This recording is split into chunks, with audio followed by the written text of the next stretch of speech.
Welcome back once again. It's Andrew here from the Revisionist Almanac. All the voting polls for the eligible categories featured on the 1934 episode have officially closed, and it's time to reveal the winners, who will be added to the Almanac. I want to first thank my guests, Clarissa Beckstead of I've Seen That One on Instagram, and Sarah Shea from the Shea Cinema Project for featuring on this episode. Sarah will be back next season to discuss the 1948 year, and I have Clarissa lined up for something in 2027 that we aren't quite ready to reveal just yet. I hope you find and follow both of them on social media by using the handles in the description of this episode. Let's get on to the voting. 4 of the 6 categories went to an online vote, with the Best Actor and Best Picture categories both having automatic entries, which I'll explain shortly. The Academy Awards in 1934 did not feature the supporting acting categories, but we decided to create these categories during the episode as there were so many talented men and women that we wanted to take time to recognize. Best Supporting Actress was a head-to-head battle between Louise Beavers from Imitation of Life, picked by both myself and Sarah, and Bette Davis from Of Human Bondage, picked by Clarissa.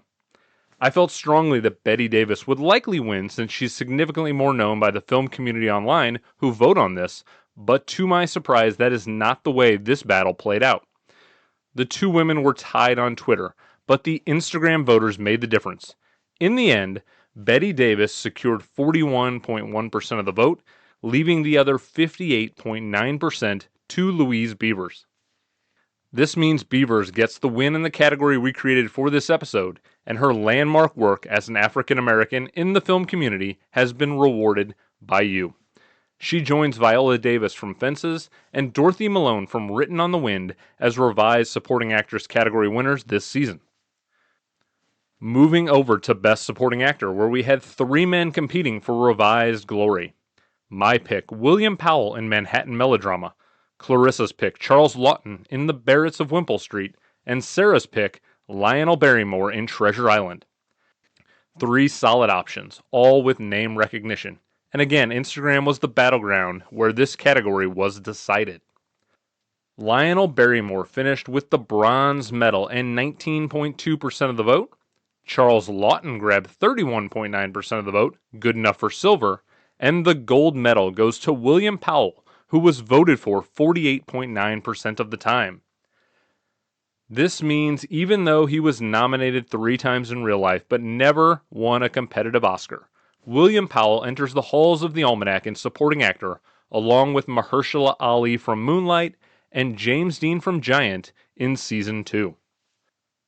Up next was the Best Actress race, which was once again a head-to-head competition between the actual Oscar winner and Sarah's pick, Claudette Colbert from It Happened One Night, and the pick both Clarissa and I agreed on, Norma Shearer in The Barretts of Wimpole Street.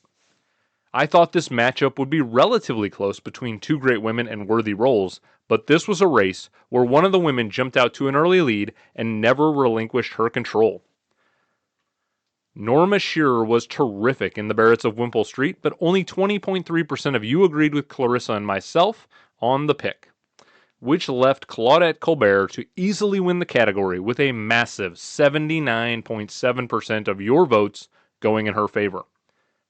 And with the revised win, Claudette Colbert is the 3rd lead actress in this season, along with Amy Adams for Arrival on the 2016 episode, and Ingrid Bergman on the 1956 episode for Anastasia. Transitioning over to Best Actor, where we did not have to put it to a vote. Clarissa, Sarah, and I were all firmly in agreement that the Academy got it right, rewarding Clark Gable the Oscar for his iconic performance in It Happened One Night. Gable becomes the 3rd lead actor to receive an automatic entry, the other 2 being Philip Seymour Hoffman in Capote on the 2005 episode, and then Casey Affleck earlier this season on the 2016 episode.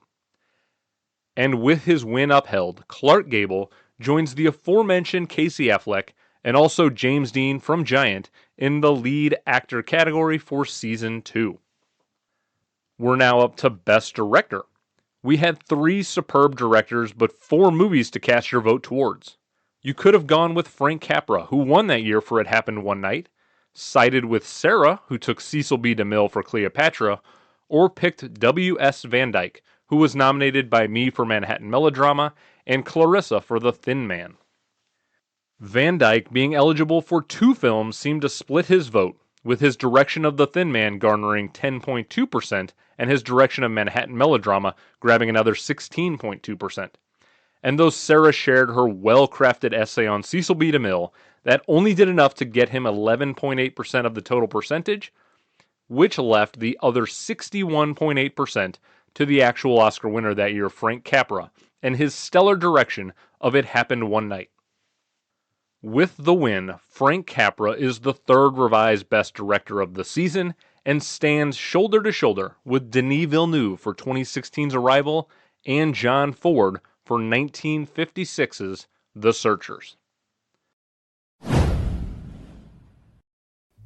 We're all getting fed up of endlessly scrolling for our next movie fix. So to get passionate about films again, join 3 movie mates on the Never-Ending Watchlist movie podcast, where we take you on a movie journey as we seek to build the ultimate movie watchlist. Seen all of those films are absolute bangers. Yep. Absolute bangers. Bangers. I applaud you again, sir. We deep dive specific movies to find out facts, theories, and funny takes, and ultimately decide whether a movie is worthy of being on the watchlist. I can't recommend this film. Ouch. We'll debate top 5s, rank directors' movies, and interview film fans just like you. And she is an incredibly complex villain. She's fierce, she's immovable. So whether you're a casual movie fan or hardened cinephile, we've got plenty for you to enjoy. I got outvoted by the guy who chose the movie for this episode. Join me, Damon Carter, Alex Hall, and Cam Young on the Never-Ending Watchlist movie podcast every week on Podcast Everywhere. It's easier to find Cameron on Facebook than it is to find a plot in existence. Right, anyway, for now, it's farewell to Alex.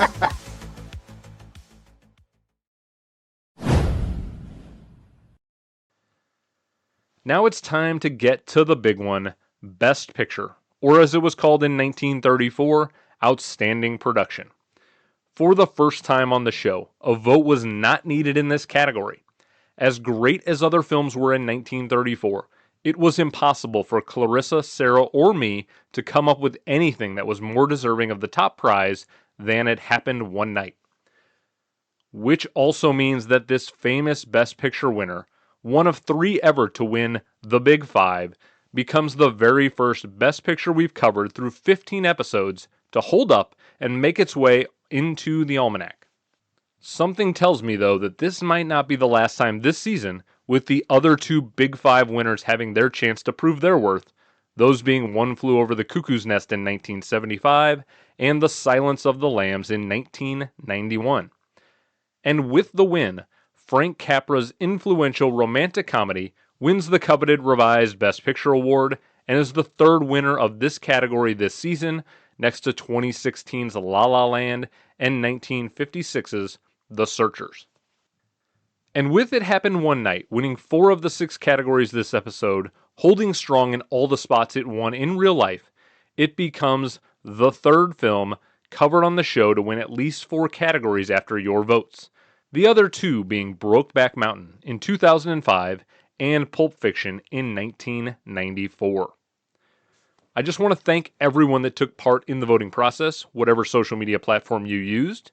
And just a reminder, you can find and follow the show on Instagram, Twitter, Threads, TikTok, and most recently Blue Sky using the handle RevAlmanac, where the votes will take place each and every month.